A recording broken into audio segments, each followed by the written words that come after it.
Ooh, the Golden Stallion, the man of tomorrow, Savzu, the radar radio star. Whoa, what was that? That was like what you did. I did that? You went, woohoo! I can't even do it. The closest I could come was that warbler sound call. Well, I'm going to be attracting birds to the show now. Yeah, well, in case you hadn't noticed, yes, I'm being joined by the lovely and hyper-intelligent Dr. Stephanie Murphy for a fun little episode that was actually requested. I think I had mentioned that you and I and actually Tatiana Moroz, we went to a Korean, they call it King Spa. It's a franchise. So we went to a Korean spa. Oh, it's a franchise? Yeah. Oh, okay. That's news to me. Yeah. So it is a franchise. I had that confirmed by somebody else. But anyway, I was like, maybe I'll do a show about it or something. And then suddenly in the Sovereign Tech Uncensored Facebook group, everybody's like, oh, yeah, do a show about it. Now, it's been a couple weeks, since we've been there. But it was a memorable field trip, I'll tell you that. Yeah, it was pretty damn memorable.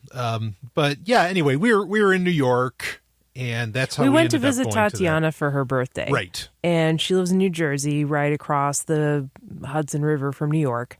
And tell everybody where she lives. So, no, I'm kidding. There's millions of people that live in that area. Yeah. They're never going to find her. So, but if you go to the King Spa in New Jersey, you might find her there. Yeah, that's true. But anyway, yeah, she it was her suggestion to go to this spa because she has kind of a thing for Korean spas. I think this is okay. I mean, I don't think this is too personal of information to be revealing on the show. Okay. This is only a patron only, right? Yes, it is Patreon only. Okay, yeah. Then we can talk about it. Okay, so Miss Tatiana is a rock star. And it was her birthday. And so, of course, she wanted to do something fabulous for her birthday. And she has kind of a thing about going to Korean spas. Last year, I visited her for her birthday, and we also went to a Korean spa, got a massage that was unforgettable, and not in the way you're probably thinking. It was unforgettable because it was painful. Like, literally, these women were punching us. They took us into these dressing rooms, and we were like... It was me and her and another girl, and we were all in separate rooms getting just the shit kicked out of us by these little Korean ladies who were much stronger than they looked. I'll tell you that. And you could hear us all like, ooh, ow, ah, like. Wait, do I know who this other girl is? Yes. Okay, all right. And then we all compared notes afterwards. But anyway, that was last year. That was like the mini spa experience. We just went there to get the massage, but we didn't do anything else there. Sure. This year, Tatiana gets the idea to go to the King Spa. The total package. Which this is kind of like, she lives nearby this sort of like Korean neighborhood. And so there's a lot of Korean people there, and there's a lot of Korean businesses. And this was definitely a Korean business. All the signs when you went in there are in Korean as well as English. And everybody who works there is Korean. Okay. And so we go in. Well, I'm kind of jumping into the story now, but this is how we arrived at the idea to actually go there. Right. It was Tatiana's idea, and we figured it would be fabulous. And I guess that's what the podcast is going to be about. Yeah, exactly. So so we go to this King Spa, Korean spa. And well, first are we talking about the whole trip or just the spa? Just the spa. That's because there's stories about the whole trip too. Yeah, no. We won't go into those. All right. Well, let's just say we got there, and that was a process. And then we went to the spa the next day. And now this was on a Friday afternoon.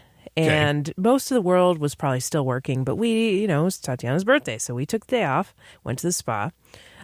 We get there, valet parking. I had to park, give my keys up to the valet. Then we go inside the spa and we go to the front desk. We get checked in. The first thing they do once you pay the admission fee is give you a little bracelet that fits around your wrist. And it has like a barcode on it and a key. And the key goes to your locker where you can put your clothes and your phone and purse and everything. And they give you these pajamas. And everybody gets the same pajamas. Pretty much one size fits all, I'm thinking. Depending upon gender. So, because... Oh, that's right. Yeah, the women's were pink and the men's were white. Right. which it was very weird to see Brian wearing a white suit. This was very uncomfortable for me because I was wearing all white and I had no choice in the matter. In fact, we were trying to find him after we went to our respective gendered locker rooms, and I was looking around and I'm like, I saw this person who looked like Brian, but he was wearing white. And I'm like, oh, I can't. Part of my brain was like, oh, that can't be him. No. We'll keep looking. But it was you. Yeah. So this is part of the trick, is that, an easy way for me to disappear is to wear anything other than black. And then suddenly, I'll just be gone from people's radar. Your brain rejects it. It says, that can't be Brian. Yeah, he's not wearing black. Yeah, I mean, I don't think people get it. I literally, that is all I ever wear. My closet is a black hole. It's just, there's just black. That's everything. And, it's an easy way. Just actually, and it's funny. I'm being kind of facetious, but in a real sense, this can kind of happen with people, right? You can change your glasses to a much different style of glasses, and you people become will not recognize unrecognizable you. Because the glasses became part of your face. Right. And this has been long known. And I know a lot of people, and I'll crack the joke about how Clark Kent and Superman, how did they not know that Clark Kent was Superman? It's no, you don't get it. The glasses and the outfit change. Mm-hmm. That actually works. In fact, there's a condition where you can't remember people's faces. Are you aware of? Yeah, I forget the name of it. Yeah, I forget the name of it too. It's a genuine medical condition. In fact, it's the reason Bill Gates looks at people's shoes, because that's how he can't remember your face, but he can remember you by your shoes. There's a few medical conditions, actually. One is there's a specific area of the brain in the parietal lobe that recognizes faces. And you can have a stroke that affects that area, and then it wipes out your ability to recognize faces. Crazy. But also people with autism, on the autism spectrum, sometimes have trouble recognizing faces because it's part of the social skills that autism affects. So I would imagine that's why Bill Gates has trouble with faces, and he finds other things more memorable. I've always had a little trouble. I usually remember people better by their asses, but it's... By their asses? That's just crass. Thank you. So anyway, I'm kidding. I do say that a lot, though. What was his butt? What was, What's his butt? What's his butt? It's very 90s, Brian. Yeah, thank you. So we're walking around. We're wearing, and you separate. When you first go into this place, you separate. Right. You go into the gendered spaces immediately. The women go to the women's locker room, and the men go to the men's locker room. And where do the transgender people go? Well, they go where they want. Okay, deal with it, folks. I didn't see any transgender people. I didn't either, but I'm just saying, if that came up, I'm sure somebody's going to ask, but isn't this a problem? Oh, they have genders. Oh, no. Yes, Stop. It is a problem. Yeah, right. And honestly, so they separate you, men and women.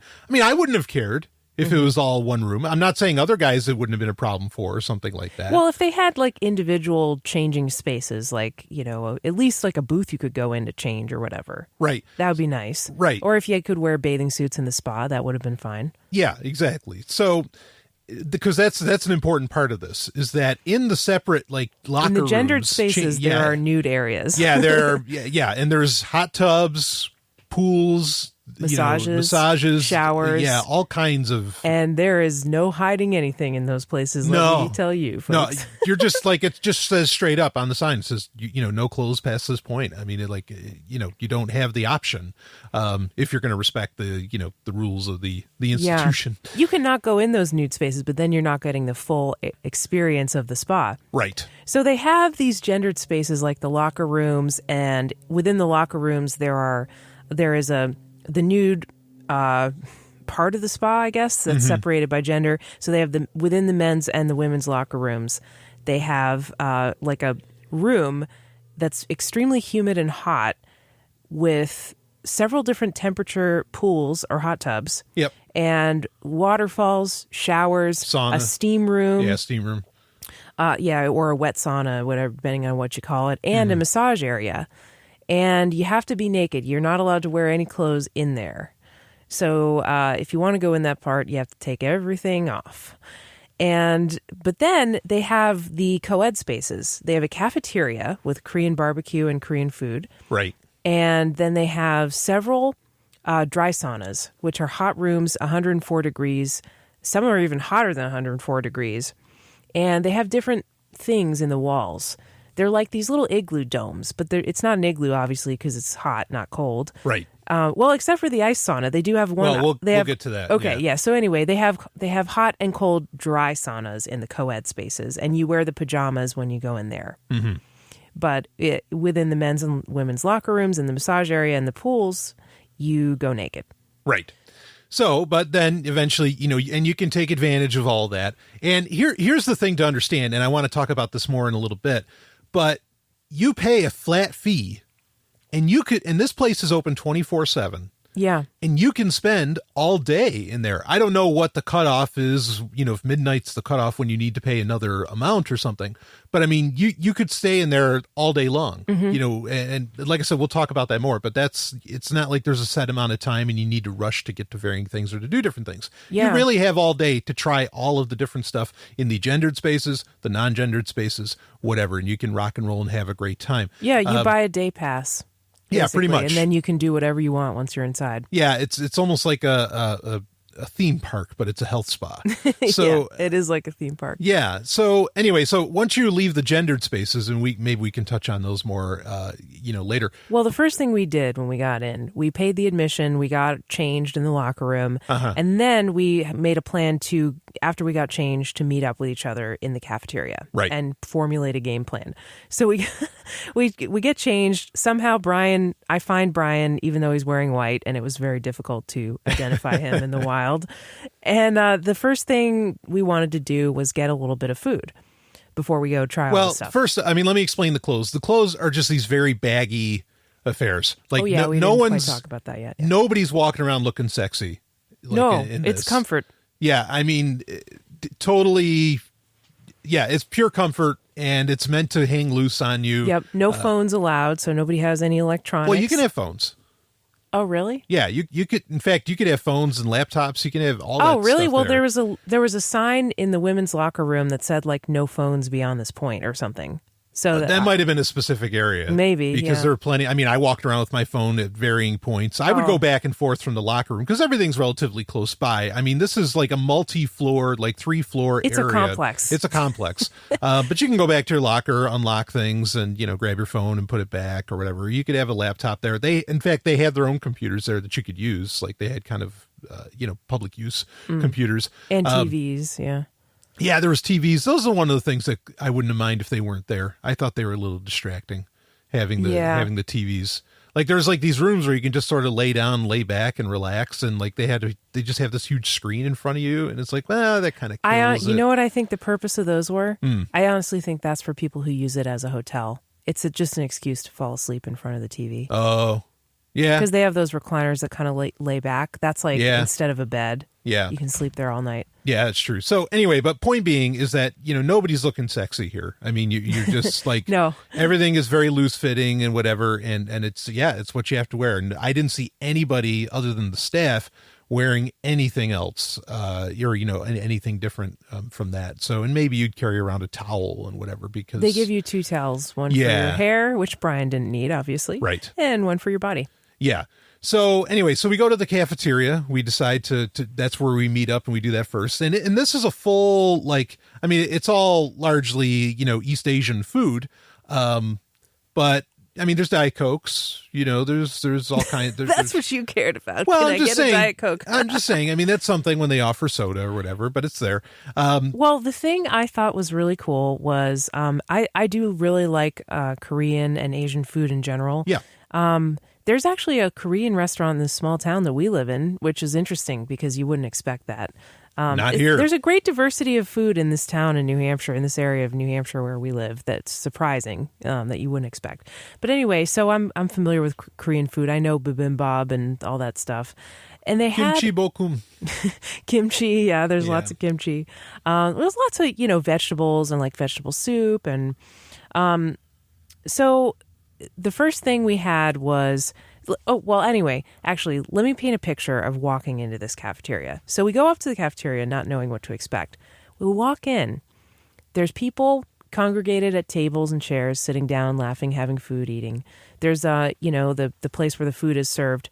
And there's chairs. The chairs that you have to sit on are like thrones. Each chair is a throne. Yeah, giant pink thrones. Pink and gold Yep. thrones.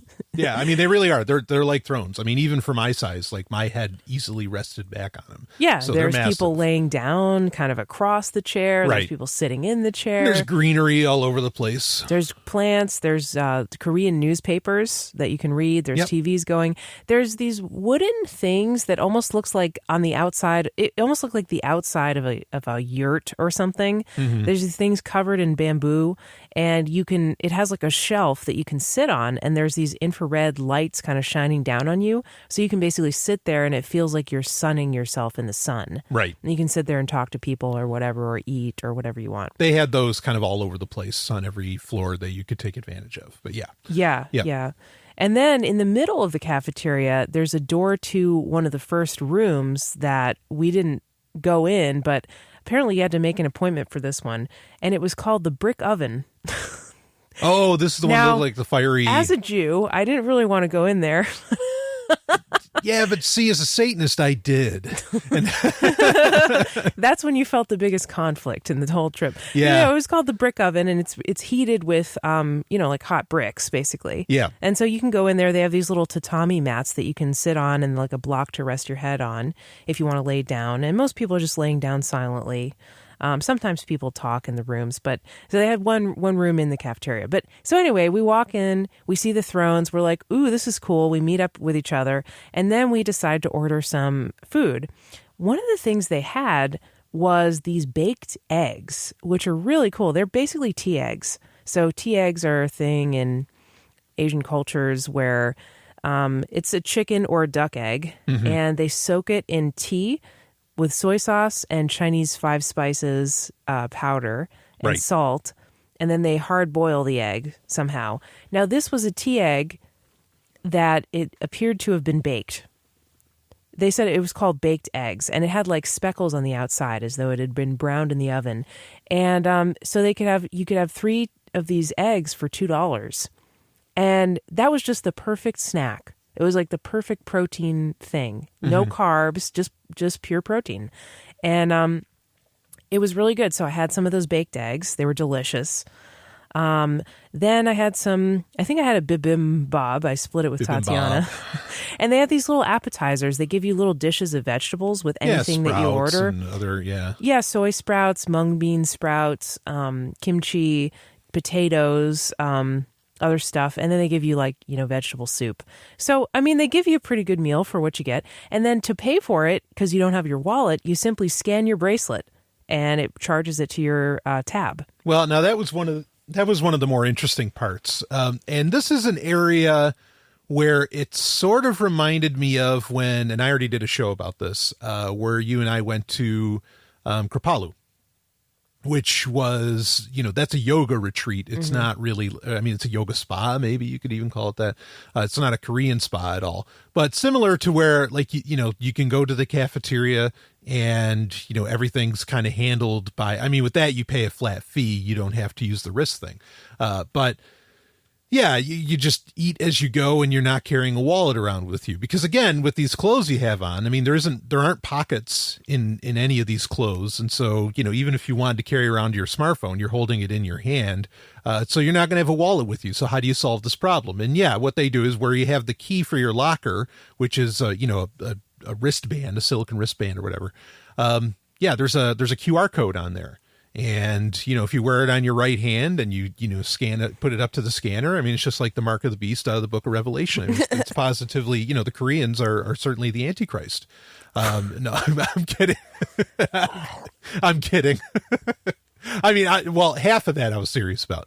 So anyway, but yeah, I thought that was very interesting. That, I guess that's pretty much like a more human version of Android Pay, right? Where you're not pulling out your wallet, you're not carrying your wallet. Well, it would be more like Samsung Pay. Yeah, right. Yeah, good one. Can you Samsung in South Korea? Like, I think it's something. I think it's 15% of the economy there.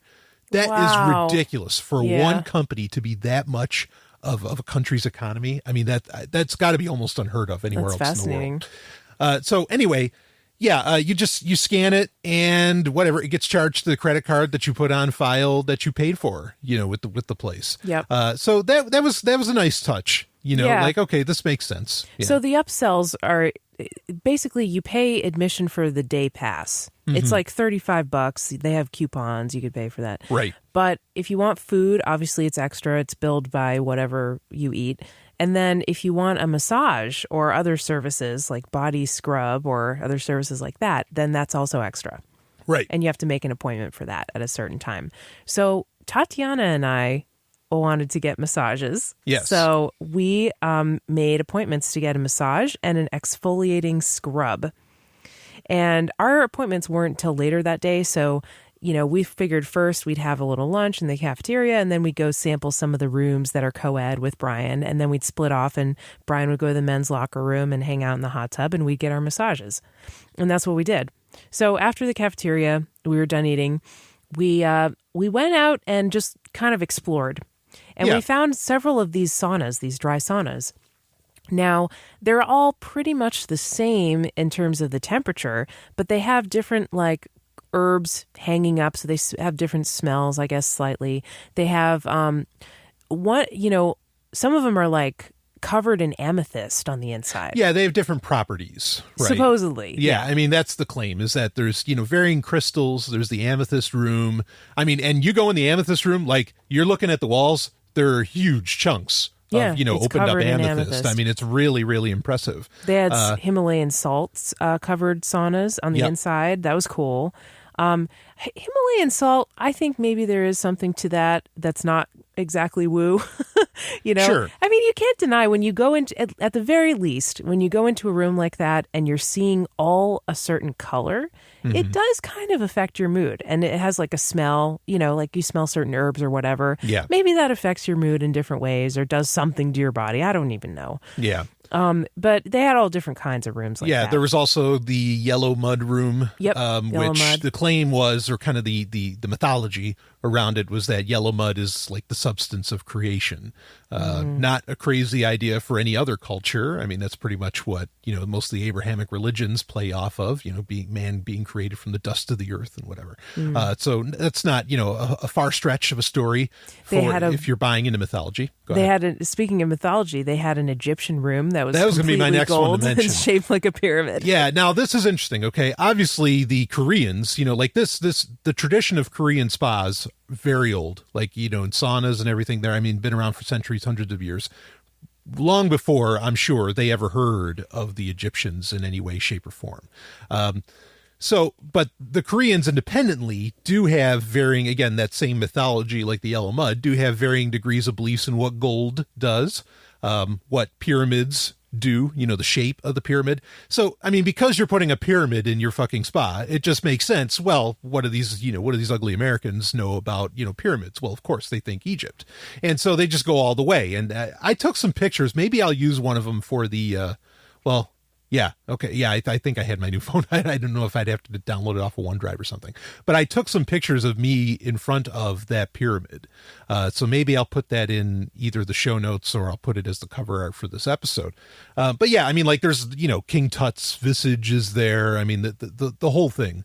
And I mean, they have different beliefs on the healing properties of gold. So, depending on what properties each room is made out of, sure, they're all just saunas, largely have the same temperature and same overall, like readily noticeable and quantifiable effect. But their claim is that, well, when you add in these different properties, it becomes something completely differently, or becomes something completely different. That's why there's so many varying rooms. So after a fashion, you're really only dealing with, 6, 7, 8 different saunas. One of them with the one you mentioned, the brick oven one, that no Jew should walk into.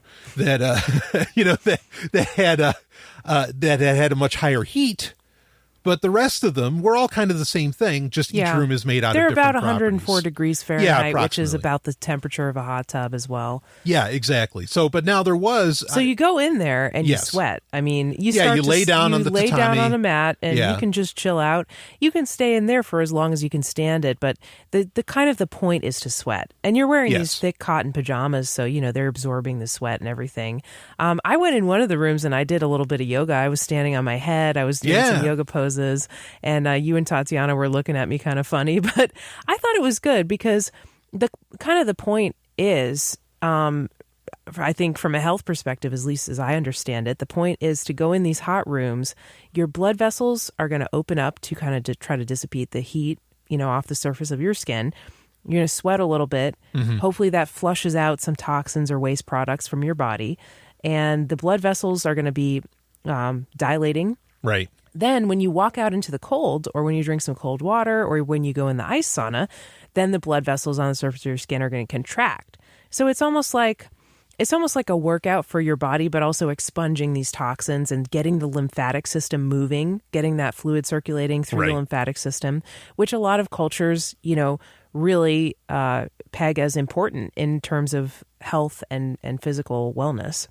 Yeah. Now, the ice sauna, I want to save that. I want to talk about that next to ground us back in reality. But let's talk about this a little bit.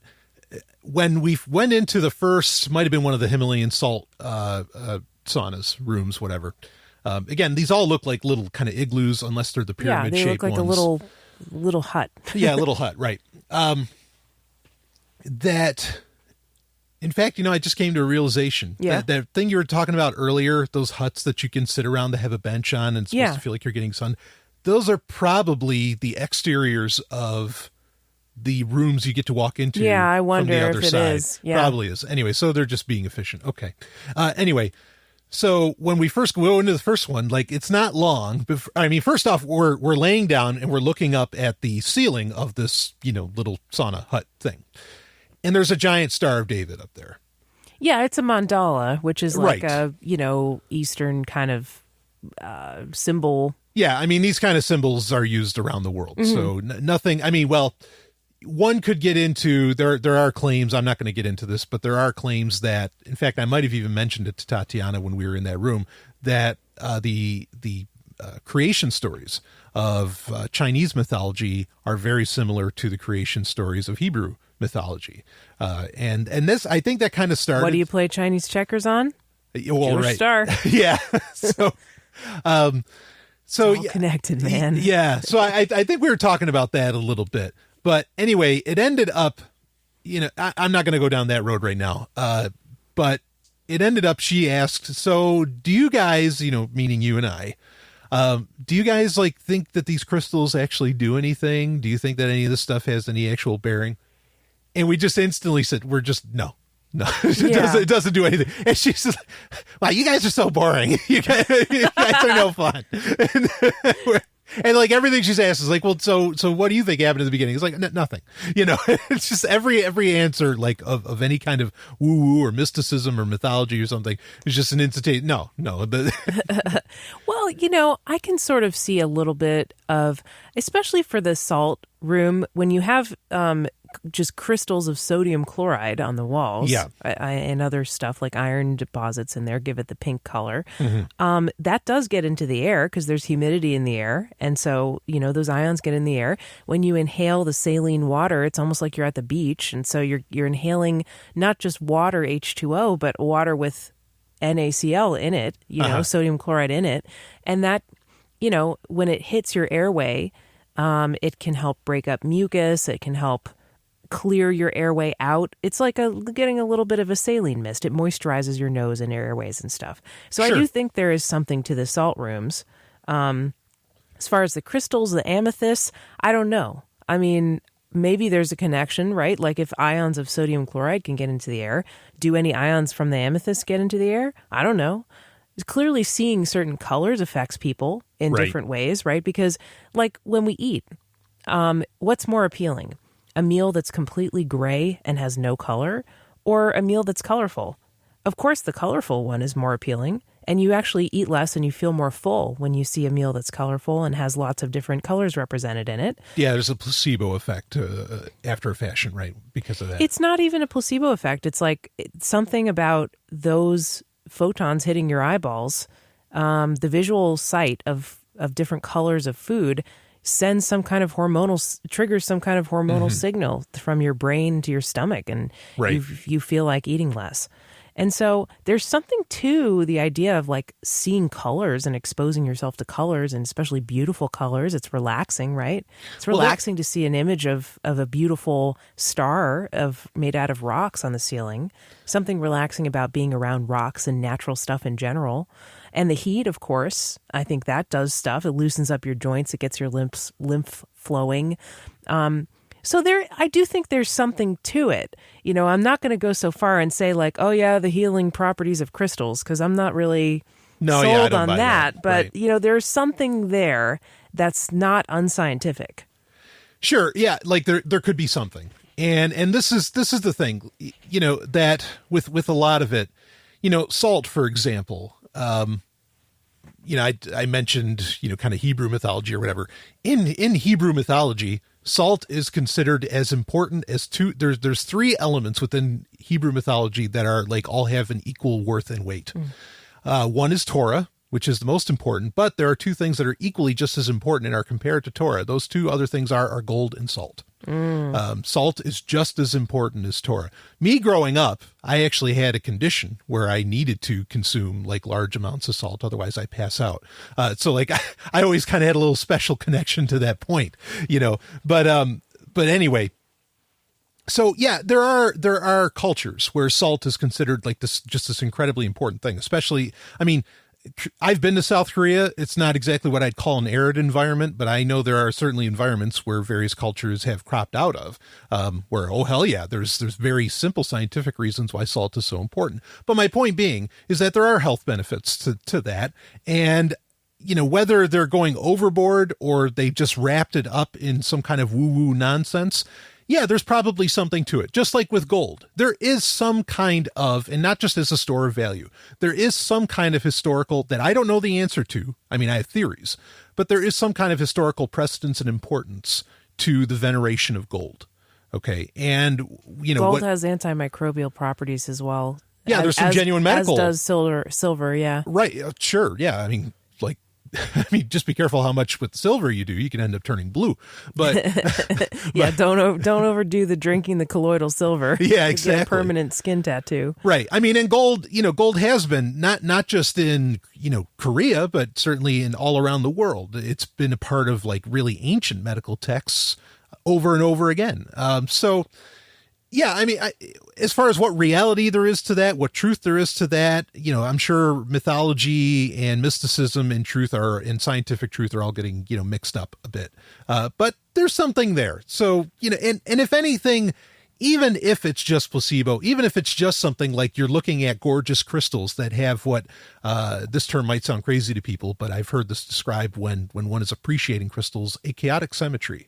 Those two words, that sounds like an oxymoron, right? Yeah, no, but I know what you mean. But it's not. Yeah, so to see that chaotic symmetry can really, it can bring clarity to thought. I mean, there's a lot of the stuff. Nothing wild, nothing woo-woo, but certainly me going through it, again, not buying into what the, you know, to the ancient Korean mythology that was being put on display, I felt a whole hell of a lot better. And it wasn't just because of the heat.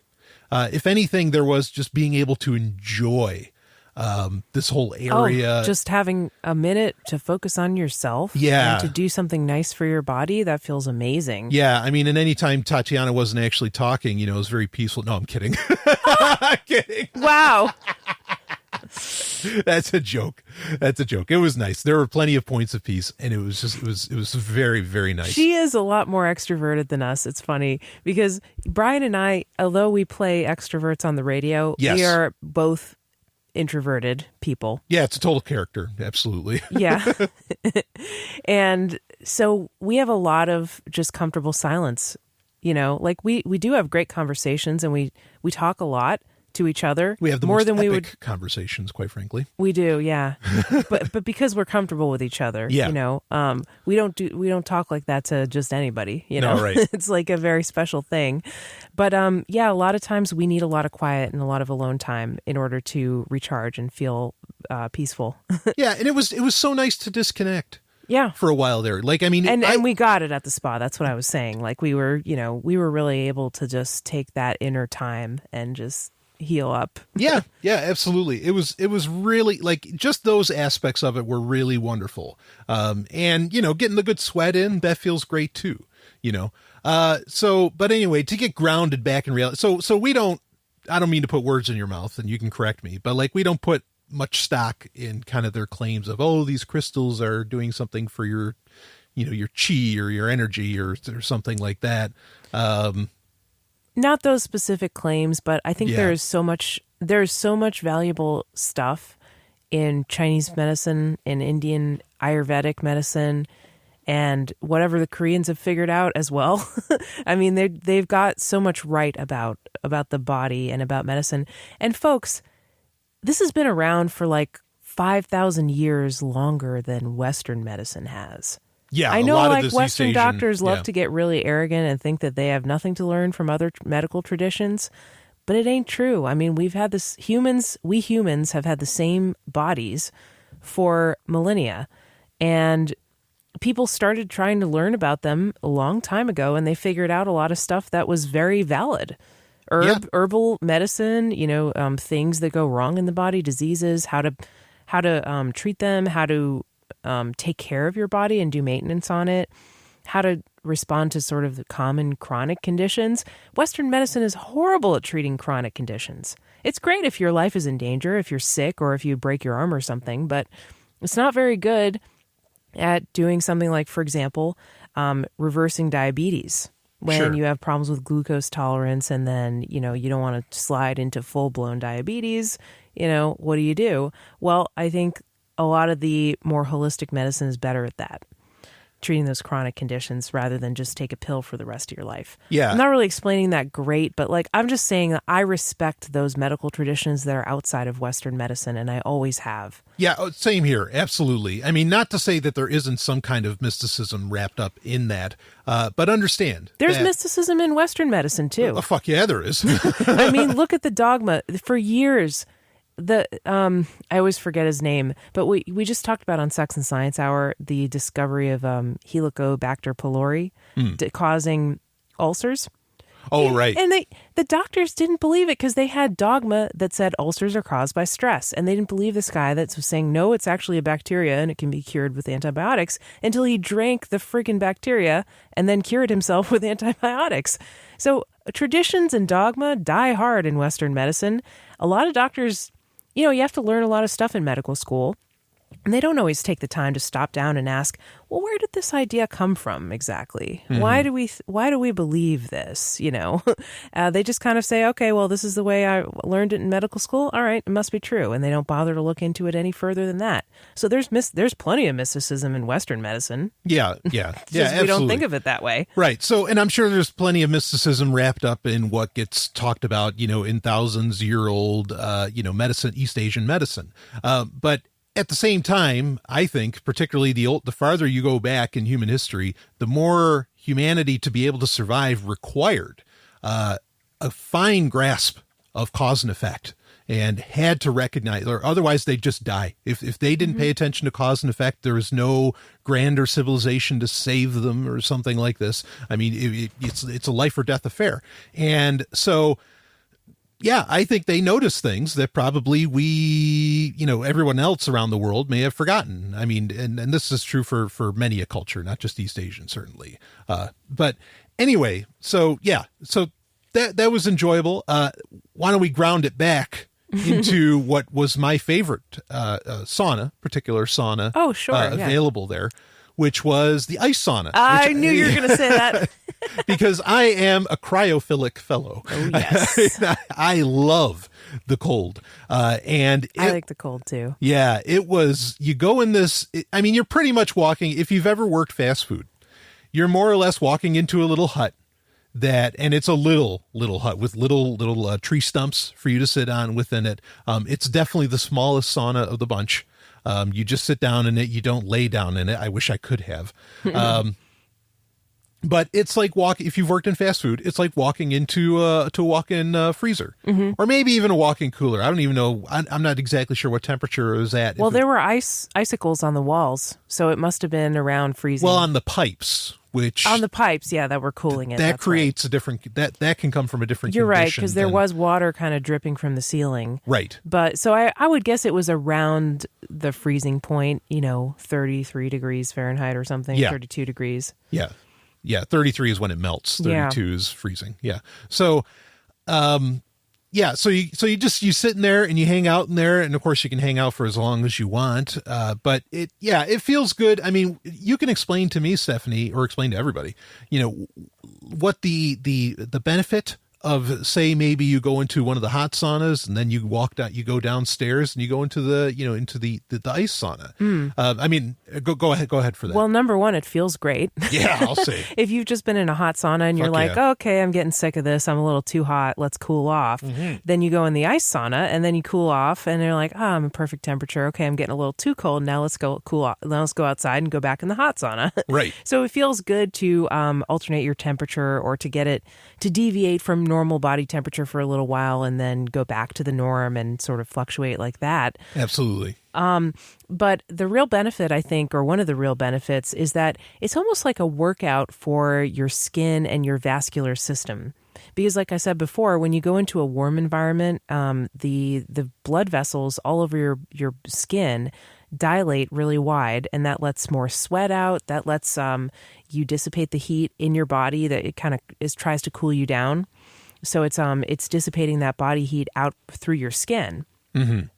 Then when you go into a cold environment, those blood vessels clench down and they contract because they're trying to keep the heat in instead of letting it dissipate through your skin.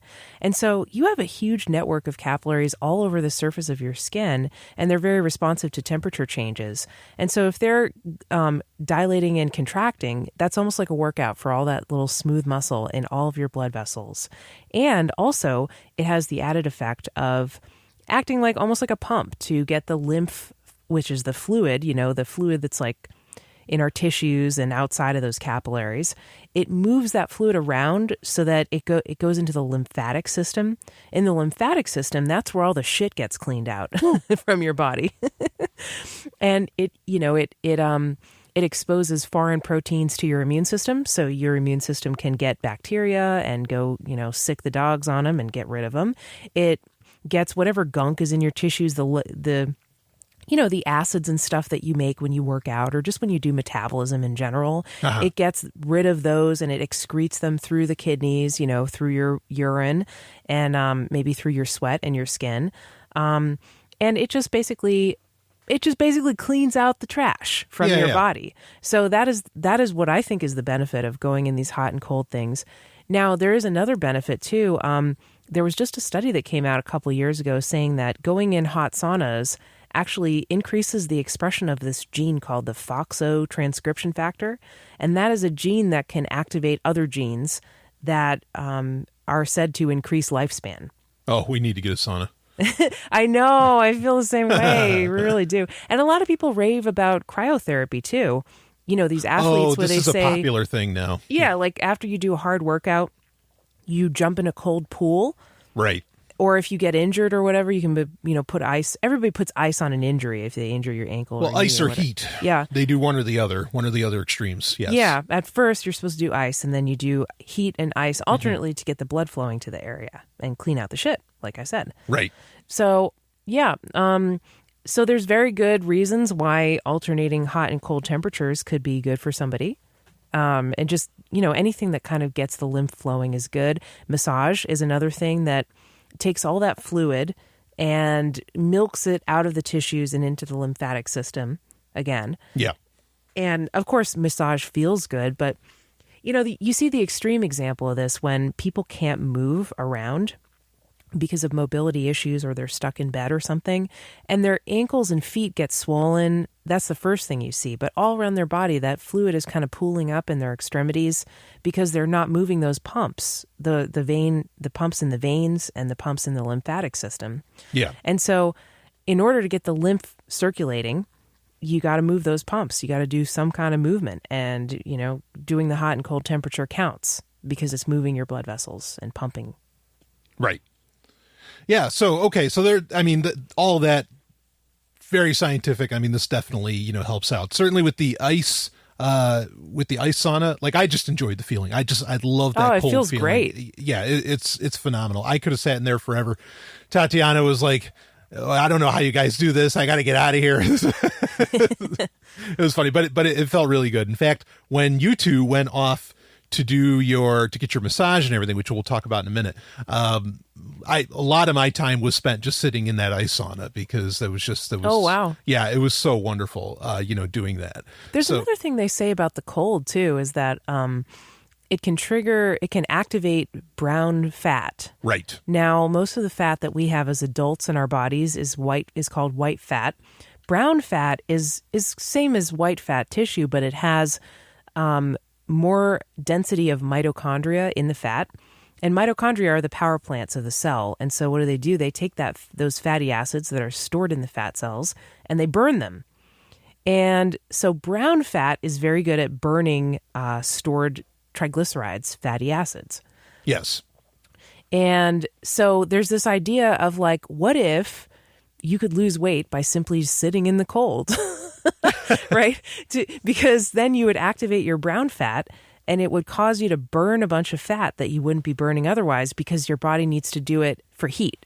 It's called non-shivering thermogenesis. And the reason it's non-shivering thermogenesis is because your fat tissue is throwing logs on the furnace to create heat. It's just burning fat to create heat. Yeah. So now I've heard that there have been like experiments done with this where literally people could eat as much as they wanted. They could just, keep eating. But as long as they were inside of a freezer, effectively, they wouldn't like put on any weight. Yeah. That's the basic gist of these experiments that I've heard. The problem is that it's so uncomfortable. Yeah. You have to be eating in a freezer at all times. Yeah. And that's, it does turn on your hunger too. Cause how many people do you know that during the winter, like they just, warms you up. They want to eat pasta. They just want extra food. Sure. Yeah. Or, they start hankering meat. I mean, whatever. Enjoyed the hell out of the ice sauna. Yeah, the ice sauna was really cool. Yeah. Now, I guess maybe before we get into talking more about the hot tubs, do you want to talk about your experience with the massage? And Sure. then we'll talk about the hot tub, and then we could just kind of give overall thoughts because we're already at 45 minutes. Oh, I can't believe that. Okay, cool. Yeah, sure. Go for it. I think this is where it's going logically next. So, okay. So Tatiana and I made appointments to get a massage and a body scrub, which is like an exfoliating skin thing. And to do that, to get the massage, we were told, okay, go in the naked spa, and then when your time is coming up, they'll call you. Okay. So we got naked. We went into the naked spa. First of all, it's very warm and humid in there, so it's totally comfortable being naked. We go take a shower, and there's showers all over the place, no doors or anything. Everybody's just showering. And then everybody's nude. Everybody's nude, a bunch of nude women. Yeah, okay. And there were, it was cool because there were all shapes and sizes of people. There were lots of different women, and it's good. It was just cool. I always like seeing a variety of bodies because it reminds me that, not everybody looks like people look like on TV, Yeah, no, they're not. Not everybody has a perfect body, right? That's why they look like that. Yeah. So that was kind of cool, and it was just everybody was comfortable. Nobody seemed to particularly care what you look like either. It's just like everybody's just hanging out, just chilling in the hot tub. Sure. So they had 3 hot tubs. The decor was that of a Roman bath. It was like they had 3 hot tubs, and then they had a cold tub with a waterfall that you could sit under the waterfall, and it would almost like massage your shoulders as it was falling down. Mm-hmm. And on the walls, they had sculptures, like half sculptures, relief sculptures of topless women with the tits and the nipples pointing out and like flanked in gold angels and things like this. Wow. It was really cool. It was definitely like a Roman bath. Blue tile on the hot tubs. So it looked like a pool of like ocean water. Very beautiful. I'll talk about the men's area in a minute, but it looked nothing like that. Oh, really? Like, Oh, damn. There's no statues. Definitely didn't look Romanesque. I mean, nothing of the sort. Oh, but man. Anyway, go ahead. Well, that's a disappointment. But anyway, the women's was very nice. It made it. I really did feel like I was in a Sovereign Tech balnea of sorts. I love you. Okay. Yeah. And so they had the cold pool with the waterfall that would massage your shoulders. And then they had 3 different hot tubs. There was a cool one that was like the temperature of an average kiddie pool. Then there was a warmer one. And then there was a hot one that was almost like so hot you can't stand it. Okay. So they had 3 different temperatures and you could kind of cycle between them. And then they had a wet sauna where you go in the sauna, or steam room, basically. You go in this room and it's spraying out steam into the air. You inhale the steam and it moisturizes your lungs and airway and stuff and breaks up all the mucus. And they also have in that same room a dish, I guess, or a tray of rocks that the point of those, I think, was that you step on them with your bare feet and you walk on them and it massages the bottom of your feet. Yeah. And it felt really good. You could kind of pile the rocks up in a pile and they were smooth. They weren't like sharp rocks or anything, so they didn't hurt your feet. But you can kind of pile them up in a pile and then step on them and smush the pile with your foot. And something about that felt really good and really satisfying, to just smush that pile of rocks with your bare feet. Wow. Again, there was none of that in the men's area. Anyway, Damn. yeah. But go ahead, but keep going, please. Man, you're missing out. Yeah.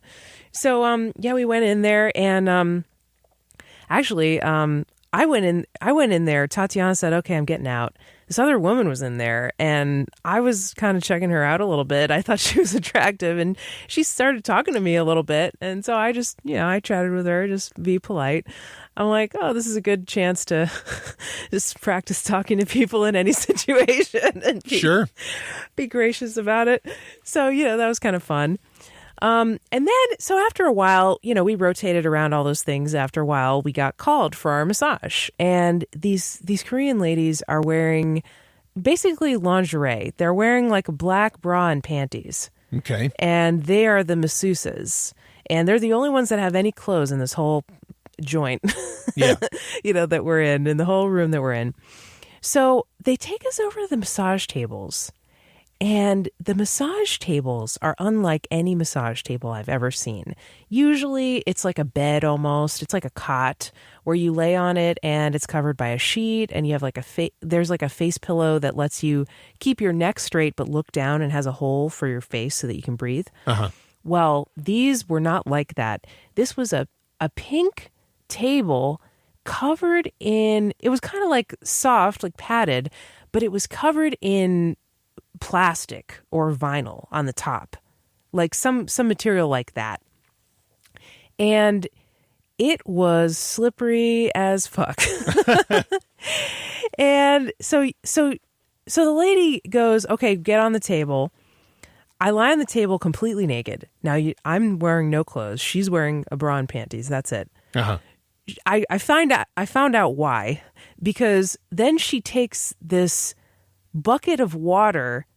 She covers my eyes with almost like a blindfold. She takes this bucket of water and she starts pouring it all over me, like dousing me with the water, like rinsing me off. Wow. I'm like, okay, this is interesting. Not like any massage I've ever had.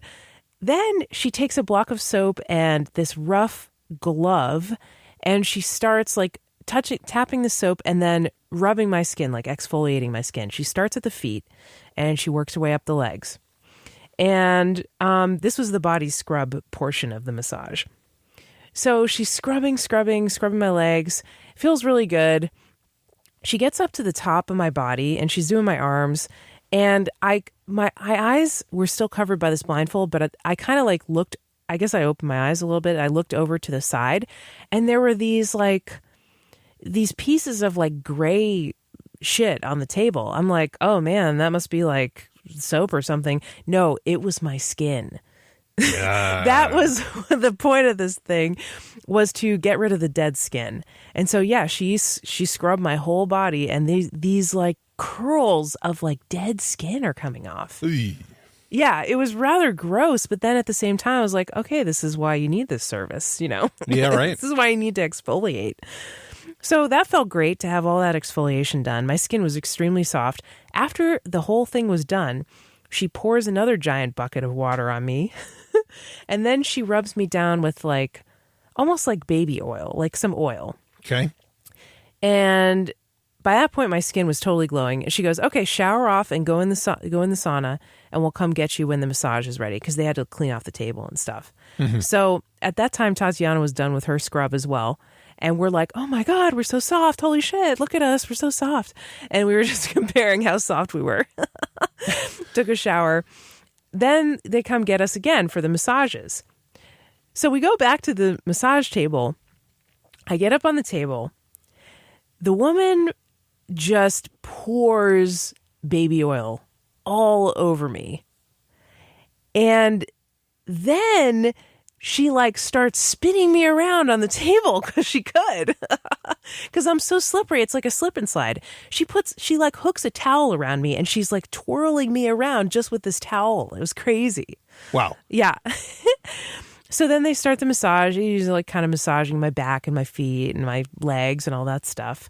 And then, it was a pretty standard massage, I guess. It got a little rough at points, I guess. There was a little bit of punching, a little bit of slapping. Oh, yeah. Interspersed with this massage. Now, mind you, we're totally naked, covered in baby oil, on this pleather table that's extremely slippery. Yeah. Interspersed with the massage, you hear, coming from other massage tables. I found out that's because they spank you a little bit. Wow. Like right on the ass. Yeah, like right on the ass. Just like a... and it's just part of the massage. Okay. They just kind of smack, and I won't lie, it felt kind of good. Wow. All right. Yeah. So then they finish it off, because when you're covered in baby oil and they're kind of massaging your face and neck, a little bit of it gets in your hair. So they finish it off, and I didn't know this, but they finished off by washing your hair. Now, this I didn't expect, and I didn't want, because, I've gone years at this point without washing my hair. I never use shampoo. Right. So the lady takes out my pony. I had my hair in a braid in a bun. She takes out my braid and she starts undoing the braid and letting my hair down. I'm like, oh, that's nice. She's letting my hair down. No, she starts wetting my hair and putting shampoo in and scrubbing my hair. I'm like, all right, well, she already started. I don't want her to wash my hair, but I might as well just go with it. So I just let her wash my hair, and then she rinses it out and then wraps it in a towel bun that's so tight. So this is the worst thing for curly hair, but I'm like, all right, well, it's only once. I'll just go for it. Uh-huh. This is not how I normally treat my hair. I was a little bit annoyed, but I'm like, all right, I'll just go with it. So she does the hair and, washes and conditions the hair, sprays it off, dumps the buckets of water over me again. And I'm still pretty much covered with baby oil, but she says, all right, you're all done. And then Tatiana and I went to take a shower. And then we were like, all right, I guess that's it. We're completely soft. And then we got dressed and we met you. And that was the end of our time. We just decided to leave. Yeah. I mean, and that was the pinnacle of the experience. We're like, okay, it's not going to get better than this. We just left. Yeah. And you two were, you definitely, I certainly touched you. And you were very, very soft. It worked. And you both were glowing. It was really, it was a very, obviously a very positive experience as far as that goes. So with, I didn't get any of that. And that's fine. I'm not that much of a massage guy, really. So that's, that's okay.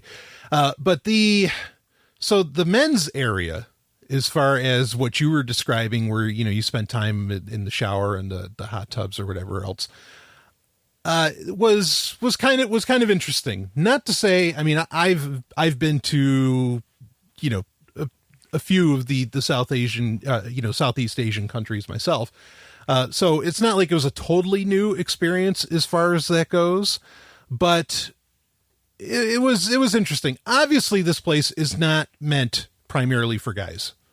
That's not their primary market, and they know it. I imagine that the men's area was probably a lot smaller than the women's area for a variety of reasons, but one of them certainly being that, it's just not the primary clientele, I mean, and even walking around, I mean, you can very easily see, all right, who's wearing white, who's wearing pink. Not a whole lot of people wearing white, not a whole lot of guys hanging out there or whatever, which is kind of a pity because I enjoyed the hell out of it, and I imagine other people would as well. But yeah, so one of the interesting, I mean, a lot of Korean guys, and I could tell by, the language that they were speaking and everything, were certainly there and walking around nude. And this is something I think I mentioned, maybe it was on Sex and Science Hour that I mentioned it. Yeah. Yeah. I mean, these people most people don't trim generally, most guys don't trim their genital area.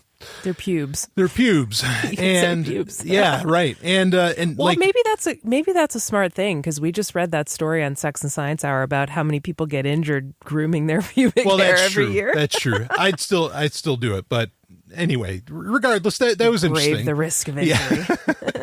So, but I went into the hot tub area, and I did the different temperatures and everything. I kind of got the sense that some guys were in there, and I have no problem with this. I'm just saying that I noticed it. Some guys were just kind of sitting in there, especially some of the older guys, and I think they just wanted to look at the guys, and it was that kind of situation. And I, no problem, that's fine. And, sure. I felt a couple of little too bit of a lingering stare on me a few times. And again, I really don't give a shit. So, but that was interesting. And the different tubs, I mean, it was kind of nice. None of them were explicitly very hot. Like, they could have been a lot hotter, to my taste. And there was kind of a mini pool that you could sort of swim around in within there.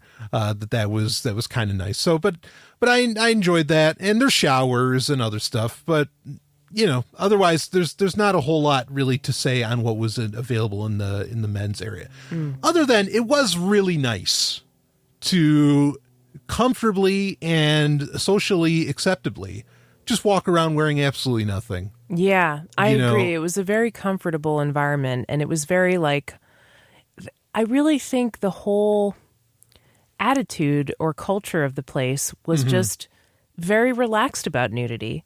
Yeah. And I thought that was great, because every time I've gotten a massage in America from a Westerner, it's very different. They try to keep the entire body covered up except the part that they're working on. And most of the time you don't even take off your underwear when you're getting a massage. They're like, no, leave them on, right. You couldn't have someone being naked here. We don't want that. Yeah. But here it's you're completely naked. They don't even make an effort to cover you up. Yeah. You're covered in baby oil. Right. I mean, I and the masseuse is naked. Exactly. Yeah. I mean, I would have been totally fine if the entire, be it in the co-gendered areas or, just the gendered, whatever. If the whole goddamn building you were to be nude in, I would have been so on board with that. And I really would have loved it. Granted, you probably got a lot more cleaning to do if everybody's walking around nude as compared to, if they're wearing some kind of garments, but, particularly with the leather throne chairs and all this other stuff. But I wouldn't have minded that at all. I really would have loved that. I kind of wish, I couldn't help but constantly compare this experience with the experience we had at Kripalu, which I did a whole Patreon episode about that for people to listen to if you want. But it was a little different in that at Kripalu, at the yoga retreat, I felt like I was seeing a very potential and honestly beautiful future that humanity could experience. And I mean that. I felt that broadly about it. And that much scope. As to where this was very enjoyable, but I didn't necessarily feel like it was the future. There was some kind of grand experience that I was, it was a grand experience in and of itself for what it was, but it was nothing really I don't even know what word I'm looking for. And then, yeah, it wasn't a transformative experience, kind of like Kripalu in many ways was. I really had wow, and my eyes were opened, there. And I'm not even that big of a yoga person. I mean, I'll do it, but, yeah, that was very different. Well, I mean, to be fair, the spa wasn't doing any yoga classes or exercise classes. It was just a spa. But it had more spa stuff than Kripalu had. Yeah, but Kripalu, like there was more than that. And please listen, people can listen to the episode where I talk about it because I go into depth about it. I don't want to spend much more time on it here. But just like there was an attitude at Kripalu. I don't know, there was something, almost something in the air that is hard exactly to describe or quantify that I didn't feel at the Korean spa. But the Korean spa, one thing that like I said, you could pay and you could stay there all day long. I would do that. You know, people talk about working spaces and everything. I would bring my laptop. I would stay there all fucking day. All right. Well, we got to find the closest one. Yeah. I mean, I would love to work from, and the internet was pretty good there when I would connect to it and everything, but yeah, absolutely. Food's good. Definitely. Yeah. I mean, and there's tables, there's plenty of places where you can do that. The food is good. And that was one thing that kind of felt like the future, where you could just walk up and you could just kind of scan your little QR code on your arm. Yeah. Obviously a million people have already thought of this, but having that attached to a Bitcoin wallet would be awfully nice, Yeah. That is an interesting thought. I wonder how long it'll be until you have some kind of blockchain based thing. Right.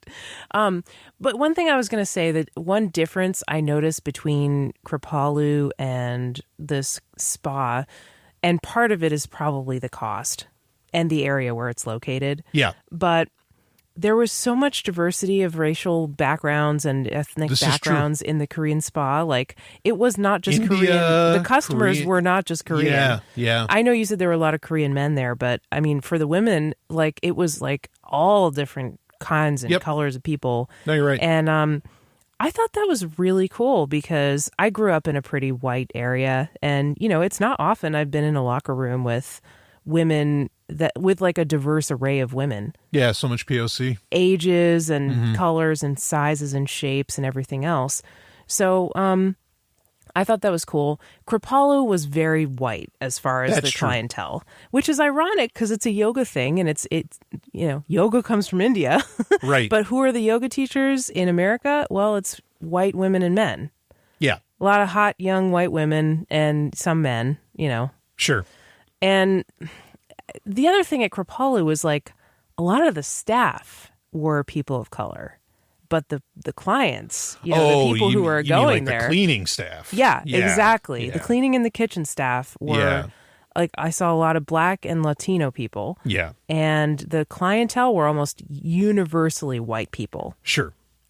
I don't even think I saw many Asian people there. Sure. So, it was interesting to see. Granted, we're talking, the Berkshires, not.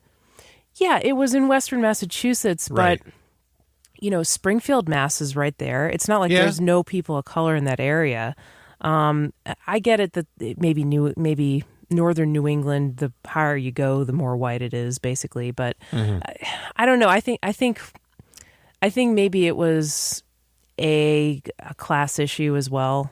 Sure. Because it's a very expensive place. Kripalu. Oh, Kripalu is, yes. Yeah. Whereas the spa, it's not much for a day pass, especially if you don't buy any upsells, the massage or whatever. Yeah. It's $35. Okay, pretty much anyone can afford that, especially if you're using it as a hotel. That's cheaper than any motel you're going to find, Yeah, so, I mean, you really could, yeah. Yeah, so it was really cool and interesting. And, I mean, everything was fine. Everybody got along at this Korean spa. It was just cool. Nobody was fighting or anything like that. No, right. So I don't know. I like environments like that. Yeah, no, I liked it too. I'm just saying it wasn't like you said, or like you aptly put it, transformative or anything. Yeah. I like Kripalu too, of course. But I think I would have noticed it a lot if I wasn't white. I would have felt maybe a little uncomfortable or oh, why is this? You notice that you stick out. Yeah. So, all right, I want to read a little something. This is from the Sovereign Tech Uncensored Facebook group. Oh, yeah. Where a person had requested that we do this episode. I want to read what he said. You should do a show or segment on your Korean spa visit. There are 2 of these in an area where he's at. I've been to King Spa before. It's true, Asian men don't tend to trim, and the hair is quite straight. That was the thing. It was shooting out like mohawks. It's just like a puff. It's really something. Anyway, for no one that's ever been, Jjimjilbang is a traditional sex-segregated public bathhouse in Korea. American versions are typically upscale, extremely clean facilities and have both segregated wet areas, which are nude, and mixed areas with clothed saunas. You are given a shirt and shorts. So all describing exactly what we were going through. And I would say this place is upscale. Yeah.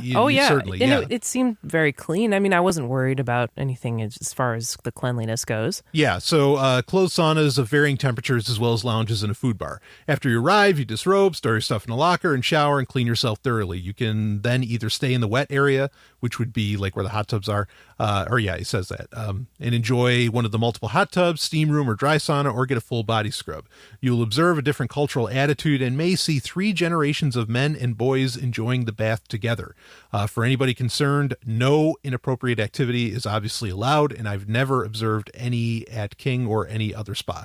I'll agree with this. Actually, I'm pretty sure I know that I saw entire families with like grandpa all the way down to grandson, all there just enjoying and having a good time and talking to each other and whatever. Not having a good time, but because everybody sort of has a little bit of a quiet, almost a somber tone. It's not like anybody's being joculant or anything. Yeah. But, just there and just enjoying it. And I didn't feel there was anything inappropriate going on either. Delicious food is served at the food bar, including eggs cooked in one of the saunas. There are typically multiple themed sauna rooms. Oh, yeah. The eggs were cooked in the brick oven. The tea eggs. I think so. Right. There are typically multiple themed sauna rooms, crystals, pyramids, salts, etc., which we talked about, each with all sorts of health woo claims, which we also talked about. Recliners and other lounge rooms may be available with movies playing, etc. These places are open 24 hours, and many people do spend the night. There are also, and then he mentions about Russian ones, the banyas, which which I've yet to experience, even though I've had offers from varying people. But anyway, so this is a pretty common, this was our first one, but as can be, told or seen here, this is a pretty common setup for these kinds of things. Mm-hmm. It is something special, but nothing special at the same time, to really enjoy. So overall, I loved it. I really had a good time, and it was very relaxing, very peaceful.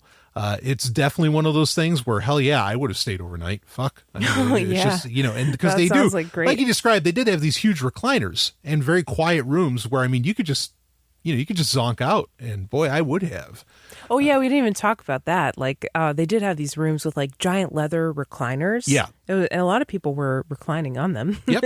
And watching, they have a TV on, but it's silent. Yeah. So I really think those are just meant to kind of fall asleep. I think Fear Factor was on the one that we were, we sat in front of for a few minutes. I was just looking to see if there was any spas kind of like that in New Hampshire or around the area. I don't really see, I don't know what to search for exactly, but I don't really see much. Yeah, well, that's all right. So, we'll just, we'll have to make a little trip to the city again. Yeah, exactly. But, I loved it. I enjoyed it. The only major takeaway I had from it, it was interesting kind of to hear the mystical claims that they had for the varying things. That was interesting to see. Again, I honestly, and not because I want to look at everybody, I would have far more, this is just for my own comfort, I would have loved for it to have been nude across the board, and just walk around, and especially lay in the saunas completely nude and all that. A lot of that really would have been great. But honestly, I think if that